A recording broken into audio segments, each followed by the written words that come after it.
Buenas tardes, 6 de octubre del 2022, son las 4:30 de la tarde. Vamos a trabajar aquí con la fórmula secreta del campeón mundial Miguel Tal, el mago de Riga. Vamos a ver qué es lo que nos dice en una entrevista que se le hicieron. Entrevista a Miguel Tal, un ajedrecista que había introducido una nueva y revolucionaria forma de concebir el ajedrez, presidido por la imaginación exacta, exactitud de cálculo y la audacia, dejó un legado de muchísimas de las más bellas partidas de ataque. Fischer, Spassky y Kasparov son continuadores de su revolución. Es Mijael Tal, el mago de Riga. En entrevista a Adansky, pregunta, Paul quiere ser el número 3 del mundo. ¿No lo viste jugar con él? Tal dice, no, simplemente me resultaba interesante. Eh, ¿No le has tenido miedo a nadie? Dice Tal, antes de comenzar una partida contra Spassky o Paul, ¿quieres? Yo podía estar intranquilo, incómodo, incluso temerles, pero cuando me sentaba en el tablero me olvidaba de todo y la lucha te invade. Ujú. ¿Qué piensas de jugar a tablas?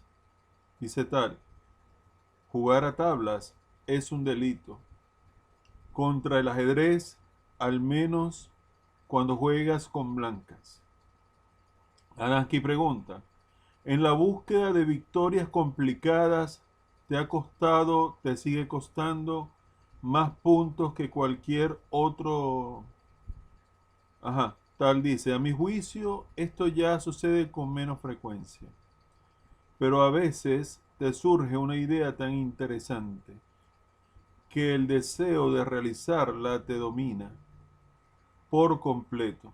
Naturalmente ves que hay vías menos arriesgadas, pero la idea me tira tanto que no puedo buscar una verdad absoluta. Prefiero seguir la voz de la intuición que ya había logrado definir el principio básico de la ofensiva. Dice Tal, ahora sí podría definir una fórmula. El tiempo es lo más valioso.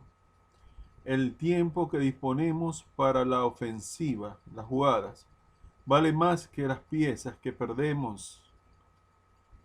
¿Alguna vez, le preguntan, mientras juegas, te han venido a la mente ideas que nada tienen que ver con el ajedrez? Tal responde, continuamente. Nunca olvidaré mi encuentro con el gran maestro, un genio joven que iba en el 64, la posición era muy compleja y yo pensaba sacrificar un caballo, no era una variante muy larga y puesto que existían muchas posibilidades, comencé a calcular o a pensar que el sacrificio era falso. Las ideas se me amontonaron en la cabeza y, y el árbol de análisis de variantes empezó a crecer de forma monstruosa. No sé por qué, pero recordé la célebre poesía del poeta infantil Klukowski, o qué difícil es el trabajo de sacar un hipopótamo del pantano. No podría explicar en base a casos de acción este hipopótamo. Se metió en el tablero, pero mientras los espectadores creían que estaba analizando la posición, yo pensaba cómo podría sacar un hipopótamo de un pantano. En mi cabeza se amontonaron cables, palancas, helicópteros, incluso una escalera de cuerda y después de numerosos intentos no encontré ningún método para sacar del pantano al hipopótamo. Pensé con amargura, pues que se ahogue. Inmediatamente el hipopótamo desapareció y la posición no resultó ser tan compleja como parecía. A primera vista, al instante, me di cuenta no podría calcular todas las variantes y el sacrificio de caballo era intuitivo y prometía un juego interesante. Y no me negué a él. Al día siguiente, en la prensa, publicaron: Mijael Tal, después de calcular 40 minutos, sacrificó acertadamente un caballo. Y Adansky pregunta, ¿cómo enfrenta esta situación? Eh, Dice Tal, inicié la partida con miras a un complejo juego de posición. Ok, ¿qué aprendemos de Miguel Tal? ¿Qué escuela es esta? El video fue corto y me da chance para ir abordando algunas de las principales figuras del pasado, de los campeonatos del mundo, pues, de los campeones del mundo de la historia. ¿Qué nos enseña Miguel Tal? Era la escuela del cálculo concreto, la imaginación expansiva y el cálculo concreto. Si hay alguien que se arriesgaba muchísimo en una época, en la época de Capablanca y Alequín, a quien le temían con el libro El arte del sacrificio era Rudolf Spearman. Pero en esta época de los 60, definitivamente Miguel Tal tenía una potencia, una energía cerebral, una imaginación tremenda que bueno, parecía módulo, pero en la parte combinativa. Un hombre muy temido por su capacidad para calcular una serie de variantes, pero fíjense lo que él plantea en el cálculo de variantes. Él habla de la imaginación, de la exactitud y de los tiempos. Recuerden que cuando yo hablo de los tiempos, no se refiere al reloj de ajedrez. Cuando me refiero a los tiempos del reloj, uno la frase, los tiempos en el reloj. Pero cuando hable de los tiempos, se habla de economizar jugadas, hacerlas lo más ágil posible, lo más enérgicas que se pueda, destruir las defensas del contrario y apurarse en la casa del rey o del objetivo que estamos buscando antes que el rival se reorganice, antes que el rival pueda defenderse, hasta que el rival siquiera pestañee y se dé cuenta de lo que está pasando. Ral fue, y que Ral, Tal fue inmensamente creativo, un jugador extraordinario. Es difícil encontrar a alguien como él. Como les digo, Rudolf Spielmann, austríaco del pasado, tuvo también esa fama, pero en los tiempos de los 60, Tal, el genio de Riga. ¿Riga dónde queda? Eso es Armenia, algo así, ¿no? En el norte, por allá. Letonia, no me recuerdo bien. Bueno, el genio de Riga en verdad era muy peligroso por esa potencia de cálculo que él tenía. Y salían partidas brillantes, o sea, evidentemente tenía que jugar a aperturas abiertas según su estilo. Peón rey, siciliana, cosas así. Y después cuando te vienes la bomba en el tablero y lo peor del caso es que el rival, como no tiene esa capacidad, ese árbol de variantes para poder tener un cálculo exacto a profundidad como lo tenía Tal, se pierde en ese laberinto de jugadas y se pierde y se come el reloj y después cuando ve que está en apuro de tiempo termina jugando la peor.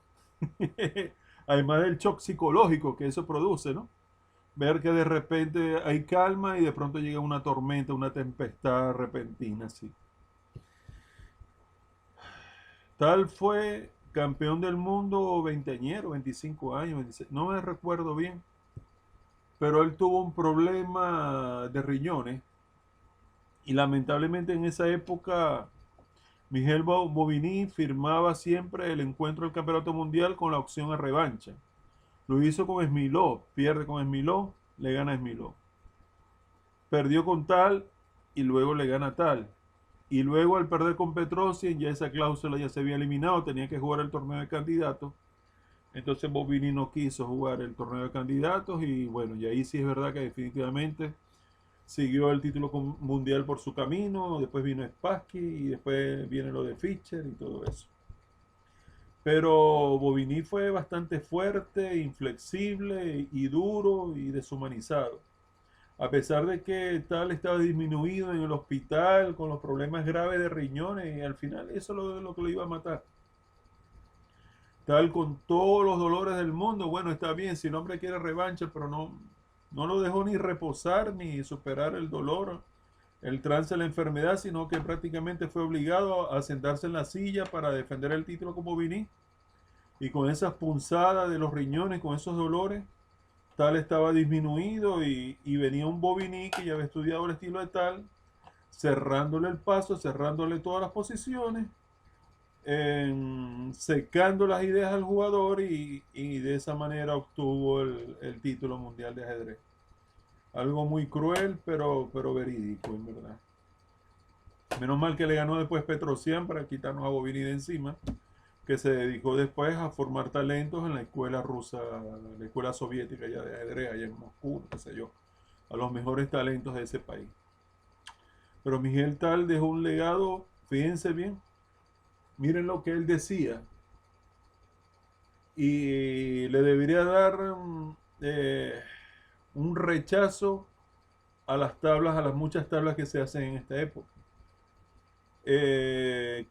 ¿Tú jugarías a tablas? ¿Estarías de acuerdo con jugar a tablas? Y decías, Miguel Tal, jugar a tablas es como un delito, en verdad. Es un delito para el ajedrez, mata el ajedrez. ¿Qué diferencia con la élite de hoy en día que hacen muchas tablas entre ellos y le caen a plomo lo que está por fuera? ¿Qué diferencia tan grande hay con el espíritu, que tenía espíritu, tenía valentía y era un hombre que demostraba carácter de jugar con fuerza, con energía, sacrificando donde otros no tienen la capacidad mental ni psicológica de poder ver? Tal llegaba con ese alcance más allá y por esa razón logró